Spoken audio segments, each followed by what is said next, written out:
প্রিয় শিক্ষার্থীবৃন্দ, accounting online পাঠশালা বিডির পক্ষ থেকে অভিনন্দন জানিয়ে উচ্চ মাধ্যমিক হিসাব বিজ্ঞান প্রথম পত্রের দ্বিতীয় অধ্যায় আরম্ভ করতে যাচ্ছি। আমি নিয়মিতভাবে উচ্চ মাধ্যমিক প্রথম পত্রের উপরে ক্লাসগুলো করার চেষ্টা করতেছি। বোর্ড প্রশ্নের আদলে প্রশ্নের মধ্যে কিছু পরিবর্তন এনে সমাধান করে দিচ্ছি, যাতে তোমাদের উপকার হয় এবং পরীক্ষাতে যাতে তোমরা ভালোভাবে আনসার করতে পারো।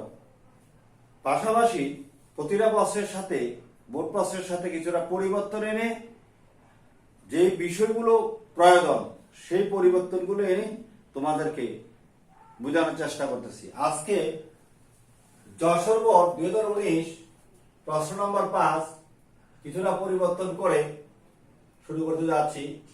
2018 সালের ডিসেম্বর মাসে মুন এন্টারপ্রাইজে ব্যবসায় নির্মুক্ত লেনদেনগুলো সংগঠিত হয়েছে। ডিসেম্বরে নগদ উদ্বৃত্ত 50,000 টাকা এবং ব্যাংকে জমার উদ্বৃত্ত 20,000 টাকা।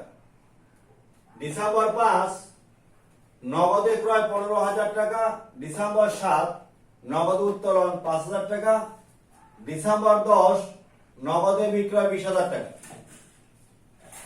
ডিসেম্বর 13 ব্যাংকে জমা দেওয়া হলো 10,000 টাকা। ডিসেম্বর 15 সাগরের নিকট থেকে প্রাপ্তি 25,000 টাকা। ডিসেম্বর 18 সাজ্জাদের নিকট দেনা 15,000 টাকার পূর্ণ নিষ্পত্তিতে 14,700 টাকার চেক দেওয়া হলো। শিক্ষার্থীরা লক্ষ্য করো, পূর্ণ নিষ্পত্তি বলাতে প্রার্থীকের নাম বাটা হবে।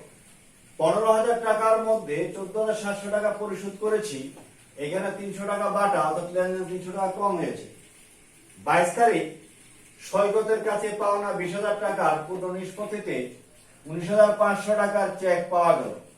এটি একই রকম, পূর্ণ নিষ্পত্তি বলাতে 20,000 টাকার মধ্যে 19,500 টাকা, অতএব 500 টাকা লেনদেন কম হলো। এটা হলো প্রদত্ত বাটা, এটা প্রতিষ্ঠানের জন্য একটা ব্যয় অথবা ক্ষতি। 27 তারিখ ভাড়া পাওয়া গেল 8,000 টাকা। ডিসেম্বর 30 নাসিরকে প্রদান 15,000 টাকা। এবার শিক্ষার্থীরা আসো করণীয়।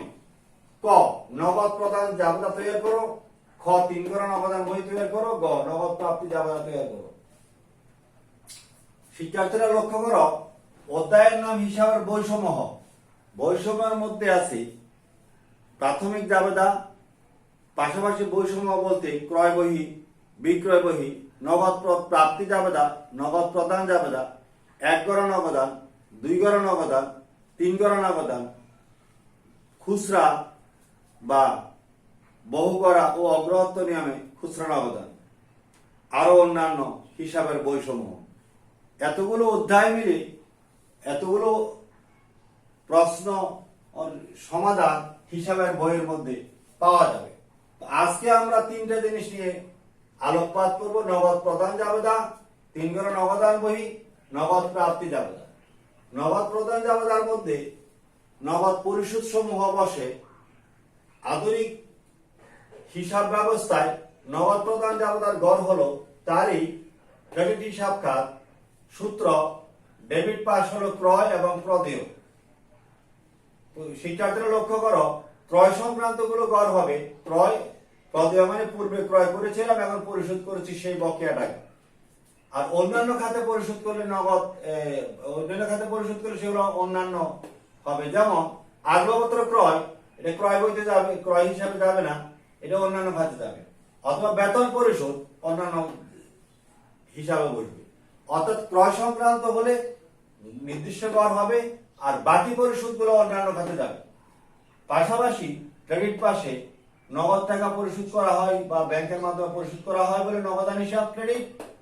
আর পরিশোধের সময় যেই টাকাটা বাটা পাওয়া যাবে সেটা বাটার নামে অথবা ক্রয় বাটা নামে গড় দিতে হবে। এই হলো 5টি টাকার গড়: ক্রয়, প্রদেয় হিসাব, অন্যান্য, এই 3টা ডেবিট। আর বাটা ব্যয় বা ক্রয় বাটা এবং নগদান হলো সাধারণত এই 5টি হলো নগদ প্রদান জাবেদার ঘর, টাকার ঘর। এবার শিক্ষার্থীরা আসো, যে সমস্ত লেনদেনগুলো নগদ প্রদানে বসে, 1 তারিখে নগদ উদ্বৃত্ত, ব্যাংকে জমার উদ্বৃত্ত, এগুলা নগদ লেনদেন নয় এই মুহূর্তে, সেহেতু নগদ প্রদানে গেল না। 5 তারিখ নগদে ক্রয়, টাকা চলে গেছে, এটা ক্রয়ের ঘরে বসবে আর নগদের ঘরে বসবে। জাবেদা হলো ক্রয় ডেবিট, নগদান ক্রেডিট। ডিসেম্বর 5 বসালাম। ডিসেম্বর 7 নগদ উত্তোলন, টাকা চলে গেছে। আমরা একটু আগে বলেছি ক্রয় সংক্রান্ত বলে ঘর হবে, বাকিগুলো অন্যান্য ঘরে যাবে। যেহেতু পরিশোধ আছে, অন্যান্য ঘরে যাবে। উত্তোলন হিসাব ডেবিট, নগদান হিসাব ক্রেডিট, নগদান হিসাব ক্রেডিট, ঠিক আছে। উত্তোলন নামে ঘর হবে না, তাই অন্যান্য ঘরে দিতে হবে। ক্রয় সংক্রান্ত ছাড়া বাকিগুলো অন্যান্য ঘরে বসবে। 7 তারিখের পরে 10 তারিখ নগদে বিক্রয়, এটা নগদ প্রদানের আওতায় আসবে না। 13 তারিখ ব্যাংকে জমা দেওয়া হলো, ব্যাংকে জমা দেওয়া হলো, ব্যাংক থেকে উত্তোলন করা হলো, এটা নগদ প্রাপ্তি বা প্রদানে লিখার প্রয়োজন হয় না। ডিসেম্বর 15 তারিখ সাগরের কাছ থেকে প্রাপ্তি, প্রাপ্তিটা নগদ প্রদানে বসে না, টাকা যায় না বরং আসছে। 18 তারিখ সাজ্জাদের নিকট দেনার 15,000 টাকা নিষ্পত্তিতে বা পুনঃ নিষ্পত্তিতে 14,700 টাকার চেক দেওয়া হলো, যেহেতু দিয়ে দিছি টাকা চলে গেছে। শিক্ষার্থীরা লক্ষ্য করো, নগদ প্রদান জাবেদায় নগদ লেনদেন গুলো বসে, পাশাপাশি ব্যাংকের লেনদেন গুলো বসবে। শুধু ব্যাংকে জমা আর ব্যাংক থেকে উত্তোলন, এই দুটো আইটেম বাদ দিয়ে, যেহেতু পরিশোধ করেছি 18 তারিখ 14,700 টাকা নগদ পরিশোধ করছি বা চেকের মাধ্যমে দিচ্ছি, বসালাম বাটা 300, মোট 15 টাকা প্রদেয়, অর্থাৎ প্রদেয় হিসাব ডেবিট, নগদান হিসাব ক্রেডিট, বাটা ব্যয় হিসাব ক্রেডিট। সেই হিসেবে জাবেদা করে করো তোমরা লিখতে পারো। 18 তারিখের পরে 22 তারিখ সৈকতের কাছ থেকে পাওনা 20,000 টাকা নিষ্পত্তিতে 19,500 টাকা চেক পাওয়া গেল, পাওয়াটা বসবে না, কারণ এটা নগদ প্রদান যাবে না, টাকা চলে যেতে হবে। অথবা 27 তারিখ ভাড়া পাওয়া গেল, নগদ প্রদানে বসবে না। ডিসেম্বর 30 নাসরিনকে প্রদান করা হলো, কাউকে প্রদান করলে টাকা চলে গেল, তো জাবেদা হলো প্রদেয় হিসাব ডেবিট বা নাসরিন হিসাব ডেবিট আর নগদান হিসাব ক্রেডিট। তাই প্রদেয় হিসাব ডেবিট, নগদান হিসাব ক্রেডিট সেই হিসাবে বসাইছি। অতএব লেনদেন শেষ। এবার যোগ করার পর ক্রয় 15,000, প্রদেয় 30,000, অন্যান্য 5,000, মোট 50,000। অপর পাশে ক্রেডিট দিক বাটা 300, নগদ 49,700, অতএব 50,000। প্রথম লাইনটা হলো মোট, তারপরে সমতা, এই 50,000 50,000। কয় উত্তর হলো। এবার খতে আসো শিক্ষার্থীরা। 3 গড়া নগদান বই, টাকার ঘর একটা হলে 1 গড়া নগদান হয়, দুটো হলে 2 গড়া, আর 3টা টাকার ঘর হলে 3 গড়া। তার চেয়ে বেশি লেনদেন হলে নগদ, এটাকে বলে খুচরা নগদান বা অগ্র অথবা বহু গড়া নিয়মে খুচরা নগদান। এবার আসো 3 গড়া নগদান বই, মানে টাকার ঘর 3টা হবে। মোট টাকার ঘর হবে তারিখ, প্রাপ্তি, রসিদ নাম্বার, খতিয়ান পৃষ্ঠা, প্রদত্ত বাটা, নগদ টাকা, ব্যাংক টাকা। অতএব ঘর হলো 7টা, 1 2 3 4 5 6 7। অপর পাশে ক্রেডিট পাশে তারিখ, প্রদান, প্রদান মানে যে খাতে চলে গেছে, বাউচার নাম্বার, খতিয়ান পৃষ্ঠা, প্রাপ্ত বাটা, নগদ টাকা, ব্যাংক টাকা। এবার আসি আমরা 1 তারিখ থেকে। নগদ উদ্বৃত্ত ব্যালেন্স বিডি নামে বসবে, নগদ ঘরে ব্যাংকে জমার উদ্বৃত্ত ব্যালেন্স বিডি নামে ব্যাংকের ঘরে বসবে। ডিসেম্বর 1 তারিখ হলো। এবার আসো 5 তারিখ, নগদে ক্রয়, টাকা চলে গেছে, ক্রয় হিসাব লিখে নগদ করে বসালাম। খেয়াল রাখতে হবে টাকা আসলে ডেবিট আর চলে গেলে ক্রেডিট। কন্টেন্টটি 2 কারণে হয়, ব্যাংকে জমা দিলে অথবা অফিসের প্রয়োজনে ব্যাংক থেকে তুলে আনলে। 5 তারিখ বসাইছি ক্রয় ক্রেডিট দিয়ে। 7 তারিখ নগদ উত্তোলন, টাকা চলে গেছে, উত্তোলন দিয়ে নগদ করে বসাইলাম। ডিসেম্বর 10 নগদ বিক্রয়, ডেবিট দিকে বিক্রয় লিখে নগদ করে বসাইছি। 13 তারিখ ব্যাংকে জমা দেওয়া হলো, এটা কন্টেন্টটি পড়ছে, ব্যাংকে জমা, তাই ব্যাংকের ঘরে বসালাম, লিখলাম নগদান কোনটা। এখানে ব্যাংকের ঘরে বসলে বিপরীত পাশে নগদ ঘরে বসবে, নগদান হিসাব লিখে কোনটা লিখতে হবে। অর্থাৎ জাবেদা হলো ব্যাংক ডেবিট, নগদান ক্রেডিট। যেহেতু ব্যাংক ডেবিট, ডেবিট দিকে নগদ লিখতে হবে, আর নগদান ক্রেডিট দিয়ে ব্যাংক লিখতে হবে। অর্থাৎ যেদিকে খতিয়ান লেখার নিয়ম হলো ওই পাশে বিপরীত নাম বসে, যাবে হলো ব্যাংক ডেবিট আর নগদান ক্রেডিট, তাই নগদান বসালাম এখানে। এগুলো কন্টেন্ট। 13 তারিখের পরে আসো 15 তারিখ, সাগরের কাছ থেকে প্রাপ্তি, টাকা আসছে তাই ডেবিট, প্রাপ্য হিসাব 25,000 টাকা। 18 তারিখ সাজ্জাদের নিকট দেনার 15,000 টাকা নিষ্পত্তিতে 14,700 টাকার চেক দেওয়া হলো, দিয়ে দিলে টাকা চলে গেছে, তাই ক্রেডিট। সাজ্জাদ বা প্রদেয় হিসাব লিখে 14,700 টাকা চেক দিলাম তার ব্যাংক থেকে, আর বাকিটা হলো বাটা, যাবেটা হলো প্রদেয় হিসাব ডেবিট, বাটা ব্যয় হিসাব ডেবিট বা প্রাপ্ত বাটা ডেবিট, আর ব্যাংক হিসাব ক্রেডিট। সেই হিসাবে এই পাশে গেল। 18 পরে আসো 22 তারিখ, সৈকতের কাছে পাওনা 20,000 টাকা নিষ্পত্তিতে 19,500 টাকা চেক পাওয়া গেল, পাইলে ডেবিট দিকে আসবে, প্রাপ্য হিসাব লিখে 19,500 টাকা ব্যাংকের করে, চেক প্রাপ্তি দাঁড় কাটা চেক মনে করে ব্যাংকের করে বসাইছি, আর বাটা হলো 500 টাকা, যাবেটা হলো ব্যাংক ডেবিট, বাটা ডেবিট, প্রাপ্য হিসাব ক্রেডিট। 22 তারিখের পরে ভাড়া, 27 তারিখ ভাড়া পাওয়া গেল, পাইলে ডেবিট দিকে ভাড়া হিসাব দিয়ে বা প্রাপ্ত ভাড়া দিয়ে বসাইছি। ডিসেম্বর 30 নাসিমকে প্রদান, ক্রেডিট দিকে প্রদেয় হিসাব লিখে নগদ করে বসালাম।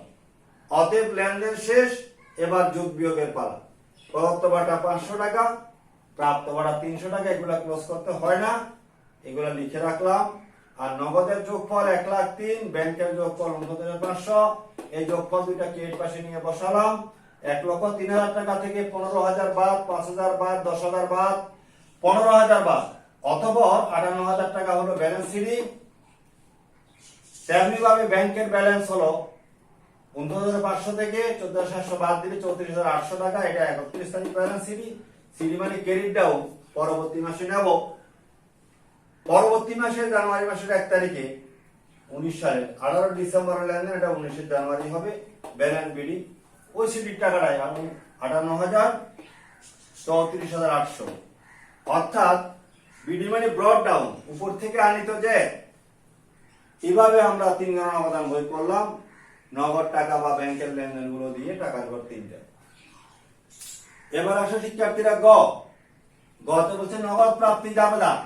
নগদ প্রাপ্তি জাবেদা হলো গড় তারিখ, ক্রেডিট হিসাব খাত, মানে যে সমস্ত খাত থেকে পেয়েছি সেগুলো, সূত্র ডেবিট পাশে নগদ আর প্রদত্ত বাটা, আর ক্রেডিট হলো বিক্রয়, প্রাপ্য হিসাব অন্যান্য, অর্থাৎ পণ্য বিক্রয় সংক্রান্ত নামে নামে গড় হবে, আর বিক্রয় সংক্রান্ত ছাড়া অন্য কোনো খাত থেকে পাওয়া গেলে সব অন্যান্য খাতে যাবে।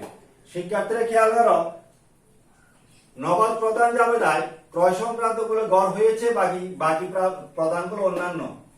তেমনি ভাবে নগদ প্রাপ্তি জাবেদায় বিক্রয় সংক্রান্ত নামে নামে গড় হলো, আর বাকি প্রাপ্তিগুলো অন্যান্য খাতে যাবে। যেমন আসবাবপত্র বিক্রয়, এটা অন্যান্য করে দিতে হবে, আর পণ্য বিক্রয় করে বসাবো। তো শিক্ষার্থীরা গতে আসে এবার 1 তারিখে প্রাপ্তি নয়, এটা ব্যালেন্স। 5 তারিখে ক্রয়, এটা নগদ প্রাপ্তিতে যাবে না। 7 তারিখে উত্তোলন, এটা খরচ, তাই যাবে না বা মালিকানা সত্ত্ব। ডিসেম্বর 10 নগদ বিক্রয় 20,000, এটা বসবে, বিক্রয় লিখে নগদ করে 20,000 আর বিক্রয় করে 20,000, অর্থাৎ নগদান ডেবিট বিক্রয় ক্রেডিট, সেই হিসাবে জাবেদা করে নগদ প্রাপ্তি জাবেদা করা যায়। 10 পরে আসো 13 তারিখ, ব্যাংকে জমা দেওয়া হলো, ব্যাংক থেকে উত্তোলন করা হলো, এগুলো নগদ প্রাপ্তি আর নগদ প্রদানের লিখার প্রয়োজন নাই। এটা নিজস্ব টাকা এক জায়গা থেকে আরেক জায়গায় ট্রান্সফার করলাম, এটা প্রকৃত বাহ্যিক লেনদেন নয়।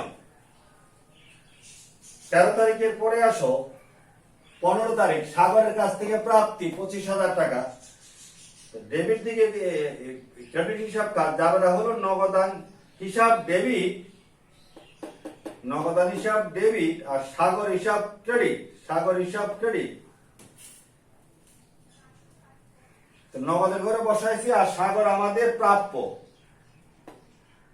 নগদান হিসাব ডেবিট, প্রাপ্য হিসাব ক্রেডিট বা সাগর হিসাব ক্রেডিট।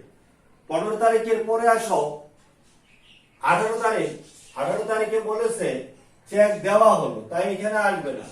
22 তারিখ বলছে সৈকতের কাছ থেকে 20,000 টাকার পণ্য নিষ্পত্তিতে 19,500 টাকা চেক পাওয়া গেল, পাইলে আসবে। তাহলে 22 তারিখ সৈকত হিসাব লিখে 19,500 টাকা নগদে পেয়েছি, বাটা হলো 500, মোট লেনদেন 20,000, জাবেদা হলো নগদান হিসাব ডেবিট, প্রদত্ত বাটা ডেবিট, প্রাপ্য হিসাব ক্রেডিট। জাবেদা করে করে করতে পারো, টাকা আসছে তাই বসালাম। 22-এর পরে আসো, 27 তারিখ ভাড়া পাওয়া গেল। ভাড়া পাওয়া গেলে নগদান হিসাব ডেবিট, ভাড়া হিসাব নগদান হিসাব ডেবিট, ভাড়া আয় ক্রেডিট। তো শিক্ষার্থীরা আমি আবার বলি, বিক্রয় সংক্রান্ত গুলো নগদ প্রাপ্তি জাবেদায় গড় হবে। বিক্রয় সংক্রান্ত ছাড়া যে কোনো প্রাপ্তিগুলো অন্যান্য খাতে যাবে, সেই হিসাবে অন্যান্য খাতে বসিয়েছি। এবার যোগ করার পালা। নগদের গড় 72,500, প্রদত্ত বাটা 500, এই দুটার যোগফল 73,000। বিক্রয় ক্রেডিট সাইডে 20,000, প্রাপ্য হিসাব 45,000, অন্যান্য 8,000। অতএব যোগফল 73,000। প্রথমটা হলো মোট, তারপরে সমতা। এভাবে আমরা নগদ প্রাপ্তি জাবেদা বোঝানোর চেষ্টা করেছি। শিক্ষার্থীরা আজকে আমরা মূলত 3টা জিনিস করার চেষ্টা করছি। নগদ প্রদান জাবেদা, 3 অবদান বহি, নগদ প্রাপ্তি জাবেদা। তোমরা যারা লক্ষ্য করেছো বা খেয়াল করেছো, তোমরা নিয়মিতভাবে আমার ক্লাসগুলো অনুসরণ করলে পরিপূর্ণভাবে বুঝতে পারবা এবং তোমাদের উপকার হবে বলে আশা ব্যক্ত করে আমি আজকের ক্লাস শেষ করলাম। আল্লাহ হাফেজ।